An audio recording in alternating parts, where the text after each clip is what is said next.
साथियों, स्वागत है आपका आपके अपने YouTube चैनल पर। और मैं आज आपके सामने सूचस बुलेटिन से अपनी क्लास की शुरुआत करती हूं, क्योंकि महत्वपूर्ण अभी चुनाव का दौर चल रहा है। बात करते हैं बुलेटिन से ही अपनी क्लास की। पहली ही न्यूज़ जो है यहाँ पर आपको देखने को मिलेगी कि मुख्यमंत्री सरकार के प्रयास एवं जन भागीदारी। यहाँ पर आपको ध्यान रखना है, सरकार का भी प्रयास है और साथ ही साथ जन भागीदारी भी है। से क्या सुरक्षित हो रहा है? सुरक्षित अपराध मुक्त हो रहा है राजस्थान। यहाँ अब सरकार तो अपनी तरफ से प्रयास कर ही रही है कि राजस्थान को अपराध से सुरक्षित किया जाए और अपराध मुक्त किया जाए। साथ ही साथ जनता की भी भागीदारी है। जनता की भागीदारी किस तरीके से है? जनता की भागीदारी यहाँ पर CJL मतलब कम्युनिटी लाइजन ग्रुप, सामुदायिक संपर्क समुदाय के द्वारा राजस्थान की जो जनता है उसे सुरक्षित और अपराध मुक्त करने की राजस्थान सरकार की ये योजना और जो पहल है वो अपने आप में बहुत ही उम्दा तरीके से कार्य कर रही है। यहाँ पर CLG का हम थोड़ा डिटेल में देखेंगे कि CLG सदस्य पुलिस और जनता के बीच सेतु का कार्य कर रहे हैं।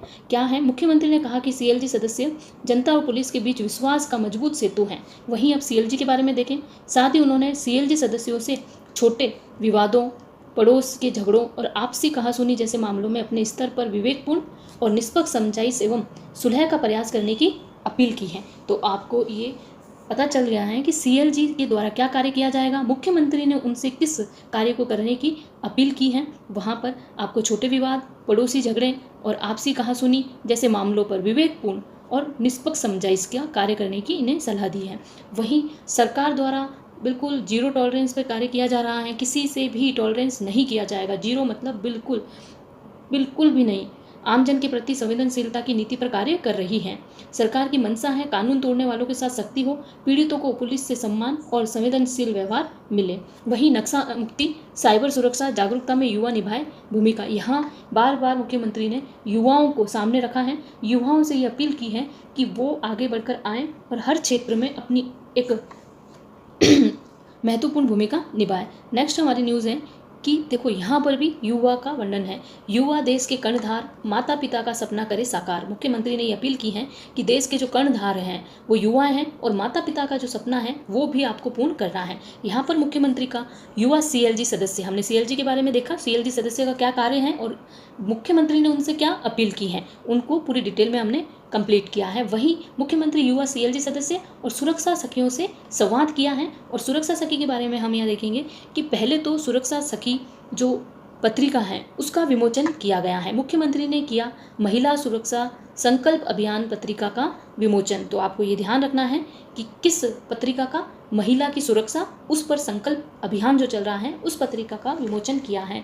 वहीं अब सुरक्षा सखी हम बात कर रहे हैं, ये ऐसा लगता है कि जिस कार्य को मैं कर रही हूँ आप लोगों के लिए, कि मैं भी एक सखी का कार्य कर रही हूँ आपके लिए, इतनी महत्वपूर्ण सूचनाओं को एकत्रित करना, न्यूज़पेपर हो चाहे सूचस हो चाहे अन्य भी कोई भी वेबसाइट हो या किसी भी माध्यम से आपके लिए मैं एक अच्छी और ऑथेंटिक न्यूज़ लाने का प्रयास कर रही हूँ, जिससे आपके आगे आने वाला जो एग्ज़ाम है उसमें आपको यहाँ से सफलता प्राप्त हो। वहीं महिलाओं में भी विश्वास का दूसरा नाम बनी सुरक्षा सखी। यहाँ पर अब सुरक्षा सखी की बात हो रही है कि जो आपकी सुरक्षा करेगी वो भी मेरी तरह ही आपकी सखी होगी। तो आपको याद रखना है कि सुरक्षा सखी के लिए प्रत्येक थाने पर 20 से 30 सुरक्षा सखियों का चयन किया गया है।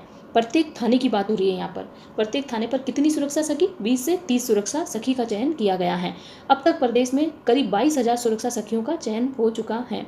वहीं इनमें कौन कौन शामिल हैं सुरक्षा सखियों में? तो आपको ये नाम याद रखने हैं कि आशा सहयोगिनी, आंगनवाड़ी कार्यकर्ता, ANM, अध्यापिका, प्राचार्य, महिला कार्मिक शामिल हैं। ये जो हैं ये सभी आपकी सुरक्षा सखियाँ हैं। ठीक है। वहीं सुरक्षा सखियों की भूमिका केवल सूचना देने तक नहीं है, बिल्कुल जैसे मेरी भूमिका भी आपको न्यूज़ देने तक नहीं है। किस तरीके से इस न्यूज़ से आपके लिए क्वेश्चन बनेगा वो भी मेरा कर्तव्य है। वहीं उनका दायित्व भी है कि महिलाओं में विश्वास और सुरक्षा की भावना पैदा करना भी है। बिल्कुल, तो मैं भी अपनी जो महिलाएं मित्र हैं या महिलाएं जो मेरी छात्राएं हैं जो भी तैयारी कर रही हैं महिला, वो इस वीडियो को देख रही हैं, तो मैं भी उनके लिए एक सुरक्षा और एक सखी के रूप में ही कार्य कर रही हूँ। तो हम नेक्स्ट, महिला सशक्तिकरण के लिए निरंतर प्रयास कर रही है सरकार। तो सरकार ने महिलाओं के लिए बहुत ही ऐसे कार्य किए हैं, प्रयास किए हैं जिनसे वो शिक्षा के क्षेत्र में हो या किसी और योजना का उन्हें लाभ मिले हर क्षेत्र में, या स्वयं के लिए 19 लाख महिलाओं को लखपति दीदी श्रेणी में भी लाकर उन्हें आर्थिक रूप से सशक्त बनाया। यहाँ शिक्षा के माध्यम से हो, उन्हें किसी स्कूटी या साइकिल वो उसको देने से उनके द्वारा कोई लाभ प्राप्त हो रहा है, या माँ वाउचर के द्वारा जो गर्भवती महिलाएं हैं उन्हें क्या सुविधाएं प्राप्त हो रही हैं, और साथ ही जो लखपति दीदी हैं उनको भी आर्थिक रूप से सशक्त बनाने का प्रयास सरकार द्वारा किया जा रहा है। नेक्स्ट, निर्माण कार्यों की गुणवत्ता की ही और नियमित जांच। अब यहाँ पर सरकार द्वारा ठेकेदारों पर भी सख्त कार्रवाई, अगर कोई निर्माण कार्य किया गया है उसमें किसी प्रकार की लापरवाही है या दोष पाया जाता है या कार्य ठीक तरीके से नहीं किया जाता है तो उन ठेकेदारों पर भी सख्त रूप से कार्रवाई की जाएगी। ये है मुख्यमंत्री का आदेश है। वहीं इसी से संबंधित क्वेश्चन है कि पीएम सूर्य घर मुफ्त बिजली योजना, ये हमने पूरा डिटेल में देखा कि 3 संभाग के बारे में यहाँ बात की गई है। प्रत्येक संभाग में 1 लाख सूर्य बिजली घर योजना के तहत सोलर का निर्माण, मतलब सोलर उनकी छत पर लगाया जाएगा, और इस तरीके से तीनों ही मिलाकर 3 लाख सोलर लगाए जाएंगे। उन्हें अपने छत, मतलब जो उपभोक्ता हैं उन्हें अपनी छत पर सोलर लगाने की स्वीकृति देनी होगी, बाकी सारा जो खर्च है वो सरकार द्वारा किया जाएगा।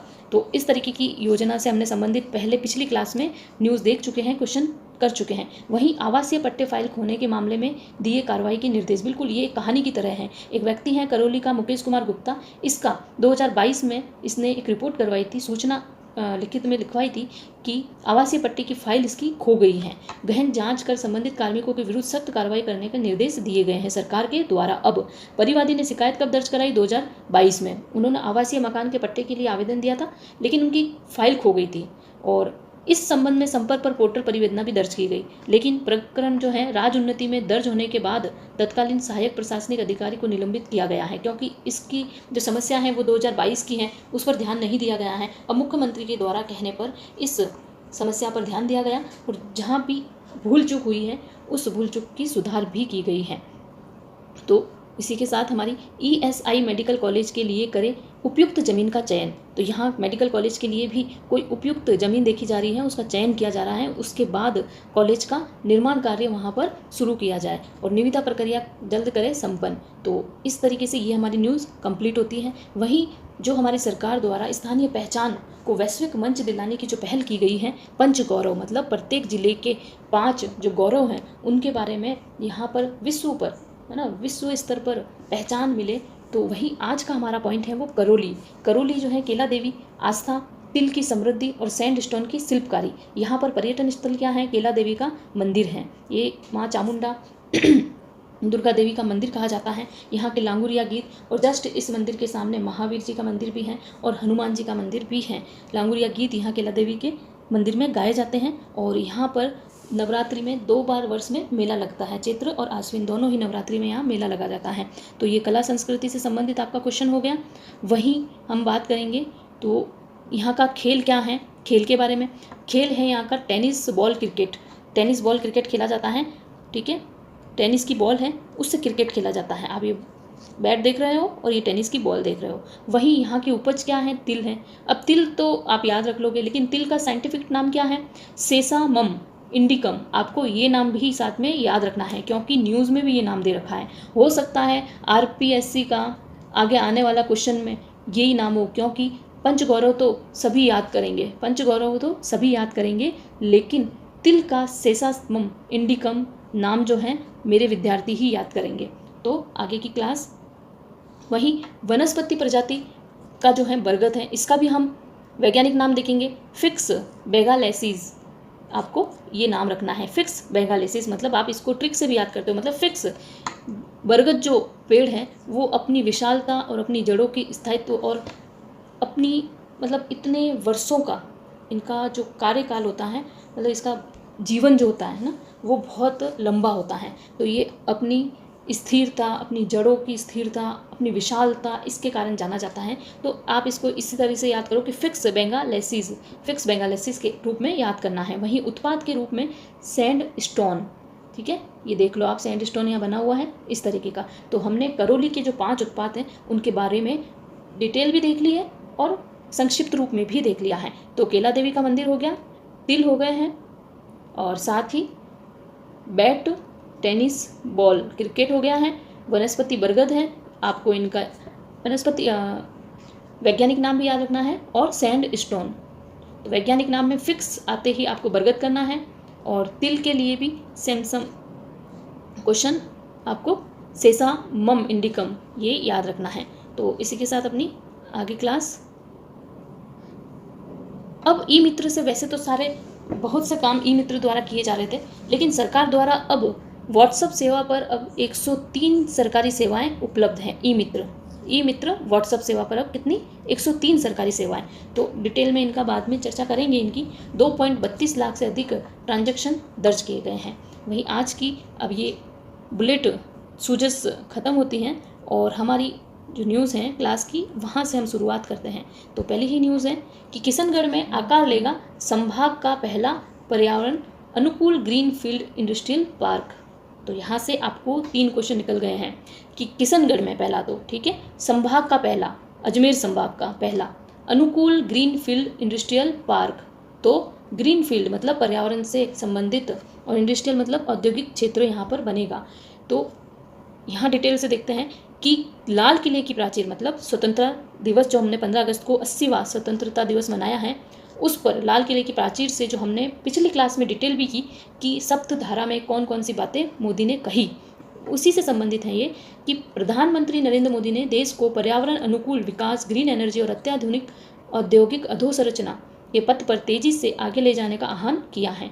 प्रधानमंत्री के इसी ग्रीन और सस्टेनेबल फ्यूचर के विजन को जमीन पर उतारते हुए किशनगढ़ के उदयपुर कला, यहाँ ध्यान रखना है आपको, उदयपुर कला है और कहाँ का है, किशनगढ़ का। किशनगढ़ कहाँ है, अजमेर संभाग में है। 74 हेक्टेयर भूमि पर अजमेर संभाग का पहला आपको याद रखना है ग्रीन फील्ड इंडस्ट्रियल पार्क विकसित होने जा रहा है। तो यहाँ से बहुत सारी लाइनें निकल चुकी हैं आपके क्वेश्चन के लिए। रिको प्रशासन ने इस दिशा में एक बड़ा कदम उठाते हुए केंद्र सरकार की भव्य योजना, अब केंद्र सरकार की कौन सी भव्य योजना है, भारत आधुनिक विकास योजना के तहत इस महत्वाकांक्षी परियोजना के चैलेंज प्रपोजल को डीपीआर डिटेल प्रोजेक्ट रिपोर्ट को अपनी मंजूरी दे दी है। तो यहाँ तक आपके एग्जाम के पॉइंट ऑफ व्यू से पॉइंट निकल गए हैं। आपको 1, 2, 3 और 4 के आधार पर इस क्वेश्चन को ऐड करना है और यहाँ से क्लियर करना है। वही ये किशनगढ़ की बात कर रहे हैं, इसी के साथ साथ प्रदेश के 3 अन्य जिलों में भी इस प्रकार को विकसित करने की मंजूरी, इस पार्क को विकसित करने की मंजूरी मिली है। अब वो 3 जिले कौन कौन से हैं, पहला चाकसू जयपुर का जिला, दौसा बांदीकुई और कोटपुतली बहरोड खैरतल तिजारा। तो ये पूरा एक में ही है, बाकी चाकसू जयपुर, दौसा बांदीकुई, कोटपुतली बहरोड खैरतल तिजारा। यहाँ पर भी अगला जो चरण होगा उसके लिए इन तीनों को भी मंजूरी दी गई है। तो पहली शुरुआत तो कहाँ से हो गई, किशनगढ़ से हो गई है। किशनगढ़ में शुरुआत की गई है और किशनगढ़ के कहाँ, उदयपुर कला में। नेक्स्ट, रिप्स 2024 के नियमों में बदलाव, टेक्सटाइल इकाइयों को मिलेगी विशेष पेरोल सब्सिडी। अब यहाँ पर 2006 में इसका आयोजन, 2010 में इसमें संशोधन, 14 में संशोधन और 19 में संशोधन, 24 में संशोधन, अब 26 में संशोधन। ठीक है, इतना इसमें संशोधन हुआ है। इसका कार्य क्या है, तो रिप्स का कार्य है कि राजस्थान में नए उद्योगों को आकर्षित करना है। ठीक है, और साथ ही साथ जो नए उद्योग लगाए गए हैं उनका विस्तार करना है। और विस्तार करने के बाद थर्ड पॉइंट है कि क्या करना है, रोजगार के अवसर पैदा करने हैं। ठीक है, अगर टेक्सटाइल इकाई बनाई जाएगी तो रोजगार अपने आप ही उत्पन्न होगा और राजस्थान को रोजगार भी प्राप्त होगा। तो पहले क्या करना है, टेक्सटाइल निर्माण किया जाएगा, जो निर्माण किया गया है उसका विस्तार किया जाएगा और रोजगार के कार्य भी किए जाएंगे। तो यही रिप्स का फुल फॉर्म भी हम देख सकते हैं कि वित्त विभाग ने राजस्थान निवेश प्रोत्साहन योजना, क्या है ये, राजस्थान निवेश प्रोत्साहन योजना है ये। रिप्स मतलब राजस्थान इन्वेस्टमेंट प्रमोशन स्कीम 2024, इसमें संशोधन किए हैं। अब देखते हैं कि संशोधन क्या हुए हैं। संशोधन हुआ है कि सबसे पहला पॉइंट है कि पेरोल सब्सिडी की शुरुआत हुई है। पहला ही पॉइंट आपको ये ऐड करना है। संशोधन के तहत नई उपधारा जोड़कर पात्र टेक्सटाइल इकाइयों के लिए पेरोल सब्सिडी, यहाँ पर पात्र टेक्सटाइल की बात कही जा रही है, वहीं ये सब्सिडी कितने वर्षों के लिए, 5 वर्षों के लिए उपलब्ध होगी। तो ये आपका सेकंड पॉइंट हो गया। इसके तहत केवल वे इकाई पात्र होगी जो संबंधित परियोजना श्रेणी के लिए निर्धारित कितनी निर्धारित न्यूनतम रोजगार सीमा से 2.5 गुना रोजगार अधिक राजस्थान के लिए सर्जित करेगी। ये आपका थर्ड पॉइंट। तो रिप्स 2024 में जो संशोधन किए गए हैं, संशोधन करके कौन से पॉइंट अपनाए गए, पहला, सेकंड और थर्ड। वहीं आपको यह लाभ उन कर्मचारियों को देय होगा जो राजस्थान के मूल निवासी हैं, ठीक है, जो राजस्थान के मूल निवासी हैं उन्हें ये लाभ प्राप्त होगा और कंपनी के स्थायी पैरोल पर हैं और ईपीएफ या ईएसआई के तहत पंजीकृत हैं। यहाँ पर ईपीएफ और ईएसआई के तहत तो पंजीकृत होना चाहिए, राजस्थान का मूल निवासी होना चाहिए और कंपनी की स्थायी पैरोल पर होना चाहिए। इसी के साथ एमएसएमई नीति और ग्रीनफील्ड सेक्टर, एमएसएमई नीति और ग्रीन सेक्टर आपको पता ही है, सौर ऊर्जा, अक्षय ऊर्जा से संबंधित सारा सेक्टर जो है।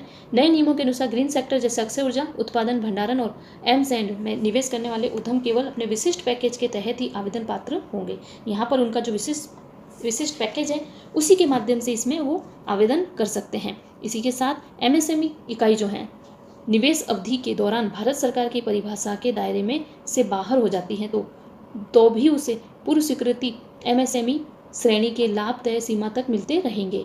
यदि कोई उद्यम राष्ट्रीय कंपनी विधि न्यायाधिकरण की दिवालिया या परिसमापन प्रक्रिया के तहत किसी संपत्ति का अधिग्रहण करता है तो उसे रिप्स 2024 जो 24 में नियम बने हुए थे उसके तहत लाभ उठाने के लिए अधिग्रहण लागत न्यूनतम 25% अतिरिक्त निवेश करना अनिवार्य है।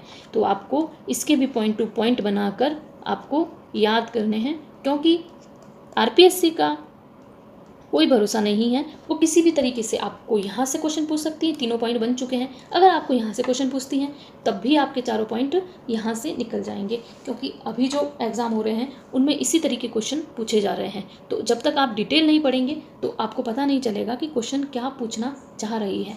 इस न्यूज़ को हमने जो सूजस के क्वेश्चन किए थे उसमें क्लियर किया था।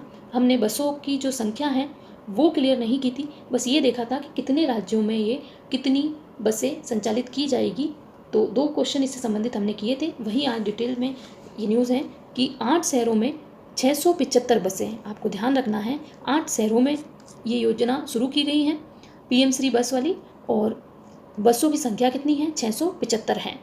अभी तक कितनी बसें मिली हैं, 182 मिली हैं। और आज मुख्यमंत्री ने 24 ई बसों को दिखाई हरी झंडी और जयपुर को जो है कुल मिलाकर अब तक 49 बसें उपलब्ध कराई गई हैं। ये बस योजना जो है वो पीएम ई बस सेवा के तहत शुरू की गई है राजस्थान के लिए भी, और राजस्थान के 8 जिलों में, राजस्थान के कौन से 8 जिलों में, जयपुर, जोधपुर, उदयपुर, कोटा, बीकानेर, भीलवाड़ा और अलवर। यहाँ भीलवाड़ा और अलवर जिले हैं, बाकी संभाग हैं।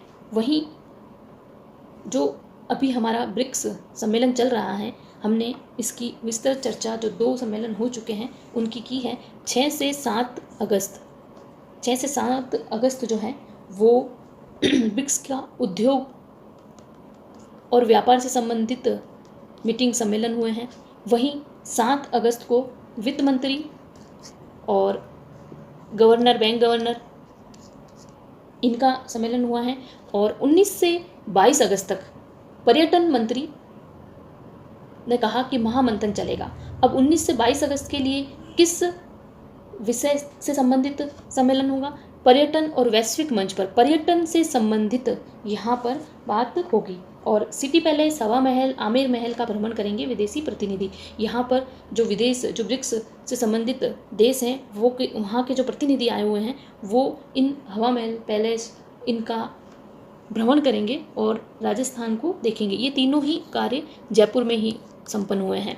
नेक्स्ट, ये भी ब्रिक्स से संबंधित ही हैं। ये हमारी केंद्र से संबंधित न्यूज़ है कि 12वीं बैठक को भूपेंद्र यादव ने किया संबोधित। विकासशील देशों की चिंताओं को एजेंडे में आगे रखा जाएगा। अब ये ब्रिक्स से संबंधित है कि जंगलों में आग लगने की रोकथाम, उसकी तैयारी, आरंभिक चेतावनी, प्रतिक्रिया और अग्नि घटनाओं के उपरांत क्षेत्र में ब्रिक्स सहयोग मजबूत बनाने का आह्वान किया। किसने? भूपेंद्र यादव ने। भूपेंद्र यादव 12वीं बैठक को संबोधित इन्होंने किया। वहीं इन्होंने जो हमारी भारत की मिशन लाइफ और एक पेड़ माँ के नाम जैसी जो परियोजना है उनका उदाहरण भी दिया और कहा कि परियोजना प्राकृतिक पर्यावरण को पहली जैसी स्वस्थ स्थिति में लाने और जन भागीदारी और सामुदायिक स्वामित्व को जोड़ती हैं। तो आपको याद रखना है कि मिशन लाइफ और एक पेड़ माँ के नाम, इसकी इन्होंने प्रशंसा की। वहीं नेक्स्ट, ये आपका कला और संस्कृति से संबंधित क्वेश्चन है कि अभी जो डिग्गी मेला शुरू हुआ है कल 18 तारीख से जयपुर से इस यात्रा की शुरुआत की है और 22 तारीख को ये डिग्गी टोंक पहुंचेगा। ये रैली जो है टोंक पहुंचेगी 22 तारीख को। जयपुर के छठी क्लास समाप्त होती हैं। आई होप आपको ये क्लास बहुत ही फ़ायदा करे।